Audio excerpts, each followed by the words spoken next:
오늘의 원자재 선물 및 현물 ETF의 가격 변동입니다. WTI 원유 선물은 85.52포인트로 어제보다 0.34% 상승했습니다. 한 달 전과 비교하여 8.26% 상승한 값입니다. 가스 원유 선물은 3일 연속 상승했으며 어제보다 3.55% 상승한 1.94포인트로 마감했습니다. 금 현물 ETF GLD는 3일 연속 상승했으며 어제보다 0.5% 상승한 217.67포인트로 마감했습니다. 이어서 오늘의 경제 뉴스입니다. 미국 철강업체 US 스틸의 일본제철 인수안에 대해 임시주주총회가 열립니다. 주주총회를 통과하더라도 철강노조와 정치권의 강한 반대가 있어 인수까지는 어려울 수 있습니다. 이는 US 스틸이 상징적인 미국 기업이므로 미국 국내에서 소유되고 운영되어야 한다는 목소리가 큽니다. 신용평가사 피치가 중국의 국가신용 등급 전망을 부정적으로 하향 조정했습니다. 이는 부동산 의존적 성장에서 탈피하는 과정에서 공공재정 위험이 증가한 데 따른 것입니다. 중국의 재정적자와 정부 부채가 커지고 경제성장 둔화로 우발부채 위험도 높아졌기 때문입니다. 세계 최대 반도체 업체 TSMC 1분기 매출이 AI 수요 급증으로 1년 만에 가장 빠른 속도로 증가했습니다. TSMC는 올해 매출이 최소 20% 늘어날 것으로 내다봤습니다. AI 칩 수요 지속에 대한 기대감으로 TSMC 주가도 큰 폭으로 상승했습니다. 주식 분석기관인 DA 데이비스는 엔비디아의 투자 등급을 하향했습니다. 내부 칩 생산으로 엔비디아 제품 수요가 줄어들 것이라고 지적했습니다. 또한 구글에서 자체 AI 칩과 CPU를 발표한 것도 엔비디아의 부정적인 신호라고 밝혔습니다.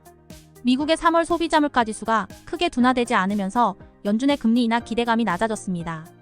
일부 전문가들은 인플레이션과 경기 침체가 동시에 발생할 수 있다고 경고했습니다. JP모건 CEO도 경기 연착륙 가능성이 낮다고 언급했습니다. 마이크로소프트가 향후 2년간 일본에 4조 원 규모의 AI 데이터 센터를 건설할 계획입니다.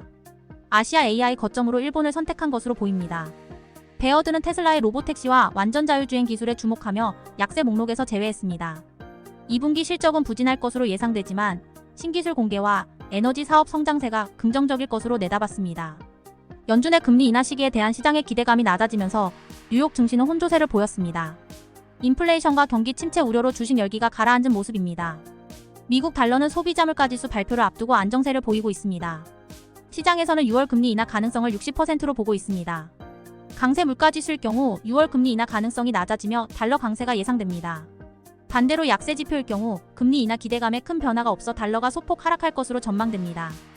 일본은행 총재 우에다 가즈오는 당분간 완화적 통화 정책이 유지될 것이라고 밝혔습니다. 그는 임금 상승으로 소비가 꾸준히 증가할 것으로 내다봤습니다. 이는 일본 경제의 지속적인 지원을 위한 조치로 보입니다. 미국 기준금리 인하 시점은 6월보다 늦춰질 가능성이 커졌습니다. 전문가들은 미국의 고금리 기조 지속 시 한국은행의 금리 인하도 늦춰질 수 있다고 지적합니다. 하지만 이창용 하는 총재는 물가 상황에 맞춰 차별화된 정책을 할 수 있다고 밝혀 78월 하는 기준금리 인하가 유력합니다. 이상 4월 10일 수요일 오늘의 뉴스였습니다.